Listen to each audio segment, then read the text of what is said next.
Bismillahirrahmanirrahim. Assalamualaikum warahmatullahi wabarakatuh. Alhamdulillahi rabbil alamin. Wassalatu wassalamu ala asyrafil anbiya'i wal mursalin wa ala alihi wa sahbihi ajma'in. InsyaAllah kita akan teruskan lagi sesi pembelajaran kita pada kali ini pada masih lagi tajuk yang sama, yakni tajuk Ahwal Ashabul Furud, yakni di bawah bahagian Ahwalun Nisa. Dan untuk kali ini kita masuk pada Ahwal Banatul Ibn. Ahwal Banatul Ibn, yakni para pelajar boleh rujuk pada muka surat 20, buku teks muka surat 20.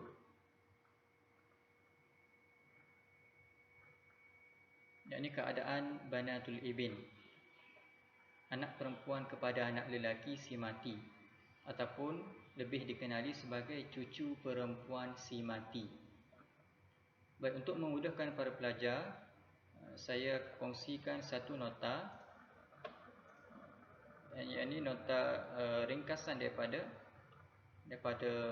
buku teks tadi, sama sahaja, untuk memudahkan para pelajar lebih faham berkaitan dengan Ahwal Banatul Ibn.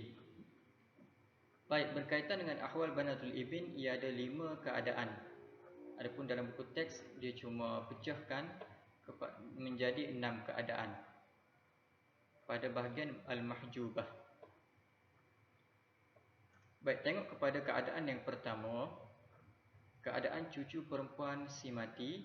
Yang pertama, ia akan memperolehi harta melalui cara taksib ataupun memperolehi baki harta bila mana ia bersama dengan cucu lelaki. Yang ni ada bersama dengan dia tu cucu lelaki.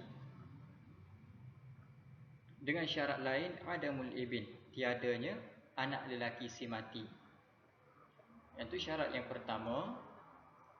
Syarat yang kedua, mereka akan memperolehi 1/2 dari harta dengan keadaan mereka itu Banatul Ibn itu, cucu perempuan tu berseorangan, yakni al-wahdatul munfaridah, berseorangan, dan adamul ibn. Begitu juga mestilah keadaan ketika tu si mati tidak meninggalkan anak lelaki, dan adamu ibnul ibn, tak adanya juga ketika itu cucu lelaki. Okey,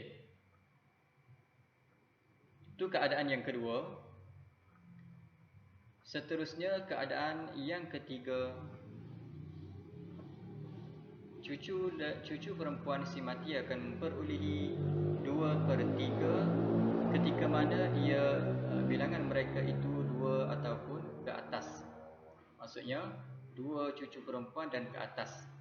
Dengan syarat adamul ibn, masih lagi syarat yang sama dengan syarat nombor 1 dan nombor 2 tadi, yakni tiada bersama mereka anak lelaki si mati.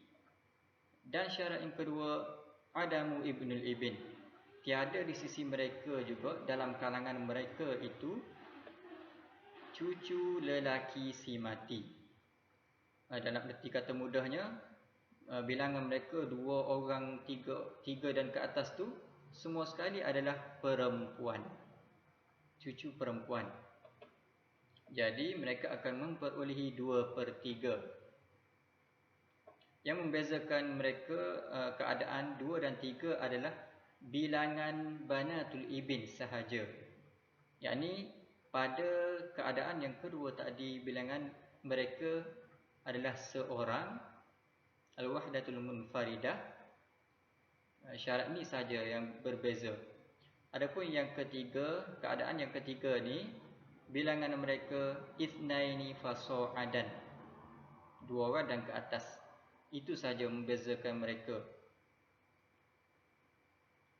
Dan keadaan yang keempat, Banatul Ibn, yakni cucu perempuan akan memperolehi 1/6 ataupun as-sudus bila mana ada bersama mereka al-wahidah as-salbiyah, yakni anak perempuan kandung yakni seorang anak perempuan kandung si mati. Dengan syarat lain, ketika itu juga tak ada anak lelaki si mati, dan ketika itu juga tak ada cucu lelaki si mati. Dan seterusnya, keadaan yang kelima, banatul ibn, yakni cucu perempuan si mati, akan mahjubah ataupun terhalang dengan sebab ada bersama ia anak lelaki si mati. Itu syarat yang pertama, keadaan yang pertama. Yang kedua, ataupun banatul ibn juga akan terhalang dengan sebab adanya dua orang anak perempuan si mati, anak perempuan kandung si mati. Yang ni syarat yang kedua ni dia berbeza dengan syarat yang pertama, syarat yang keempat tadi, keadaan yang keempat tadi. Kalau kita tengok balik, dapat 1/6, cucu perempuan dapat 1/6 ketika mana dia bersama dengan seorang. Yang ni kena highlight. Ketika mana ia bersama dengan seorang anak perempuan kandung si mati. Yang ni sahaja membezakan di antara keadaan yang keempat dan keadaan yang kelima. Jadi ia akan memperolehi 1/6 ketika mana bersama dengan seorang anak perempuan kandung si mati, dengan syarat yang sama, tak ada anak lelaki, si mati tak ada anak lelaki, dan si mati tak ada cucu lelaki, tak ada bersama dia. Dan seterusnya mahjub.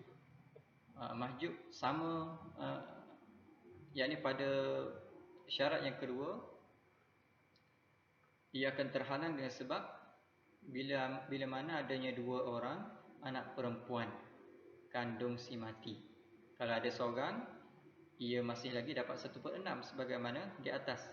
Adapun bila mana ada dua orang dan ke atas, ia akan terhalang. Kecuali apabila terdapat ataupun ada bersama dengan dia cucu lelaki. Ia ada cucu lelaki. Yang ni adik-beradik dia tu lah. Ia ada cucu lelaki ada bersama dia, ataupun orang golongan yang lebih rendah daripada dia, seperti cicit lelaki. Ibnul ibn ni cicit lelaki. Maka dua golongan ni, contohnya kalau ada bersama dia cucu lelaki, ia akan automatik boleh menjadikan banatul ibn tu asabah bersama dengan dia. Ataupun golongan yang lebih rendah daripada dia pun boleh mengasabahkan banatul ibn tadi. Okey. Jadi yang tu sahaja berkaitan dengan, secara ringkasnya berkaitan dengan banatul ibn, anak perempuan kepada anak lelaki si mati, ataupun kita kenali sebagai cucu perempuan si mati. Jadi sekadar tu sahaja untuk kali ini, dan insya-Allah kalau ada apa-apa persoalan boleh maklumkan kepada saya. InsyaAllah kita akan berjumpa pada sesi seterusnya. Wallahu a'lam. Assalamualaikum warahmatullahi wabarakatuh.